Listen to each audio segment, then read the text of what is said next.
meron kayong ginawang entrapment operation, sana nakakulong. Wala. Mukhang mabagal po ata ang inyong aksyon. Yan na lamang ang naging pahayag ni Senador Raffy Tulfo sa Department of Migrant Workers o DMW matapos malaman na hindi pa rin nahuhuli ang tao sa likod ng pamomodus sa Pinoy Care Visa Center o PCVC.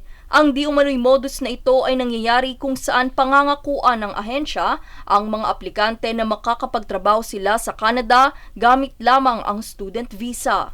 Mayroon siyang pangako sa amin na hihiramin kami ng 1 million pesos para sa show money na gagamitin namin pagpasok sa Canada para ipakita na kaya namin mag-aaral doon. Kasi yun po yung pinilit niya sa amin student visa. Ibinahagi ng isang biktima na si Ronel Robles ang kanyang karanasan kung saan nakapagbayad siya ng mahigit 1,000 piso para sa magiging proseso nito ng pagmamigrate sa Canada.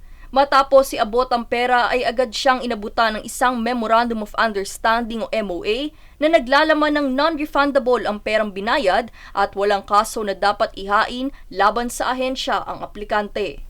Kaya't nagdalawang isip si Robles na pirmahan ito at bawiin ang pera, ngunit pahayag naman ng tauhan doon ay hindi na ito maibabalik pa dahil nabigay na umano ang official receipt o OR. Ganito rin ang naging sitwasyon sa iba pang mga biktima kung saan hindi pinaliwanag sa kanila ng maayos ang MOA at pilit na pinapapirma. Bahagi ni Cheryl Manuel na isa ring biktima, ginamit din daw ang pangalan ng mga senador at pati na rin ang dating Pangulo na si Rodrigo Duterte para paniwalain sila na lehitimo ang kanilang operasyon. Paglilinaw naman ng DMW, hindi nito tinatanggap ang mga aplikante na nais magtrabaho sa ibang bansa gamit ang student visa dahil hindi ito ang lehitimong proseso. Ayon naman kay Attorney Daisy Mandap, mayroong mga turista sa Hong Kong na nagsasagawa ng illegal na pagre-recruit sa isang orientation kaya't inaksyonan ito ng Hong Kong Police Authority. Tugon naman ng DMW, nakikipag-ugnayan na ito sa pamahalaan ng Hong Kong para sa proseso at mayroon na rin itong sulat mula sa Bureau of Immigration o BI na nagbabawal kay Nina Mabatid na umalis ng bansa dahil sa mga kasong isinampa laban sa kanya.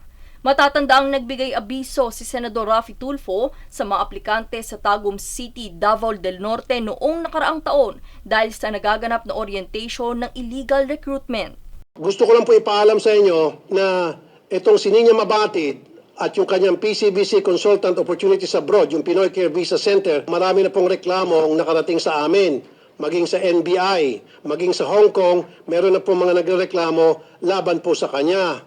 Gayunpaman, matapos ang naging babala ng senador ay mayroon pa ring ilang mga nabiktima base sa pahayag ni Attorney Mandap. Despite yung inyong warning, itinuloy nila. Marami pong naniniwala sa kanila kasi nga marami hong mga pambubudol na ginagawa. Sa pagtatapos ng pagdinig ay inilahad ni Tulfo sa mga nagrereklamo laban kay Nina Mabatid at sa Pinoy Care Visa Center na sumama sa National Bureau of Investigation o NBI para magsampa ng kaso at maaksyonan ito. Daniza Lopez nag-uulat para sa One Media Network.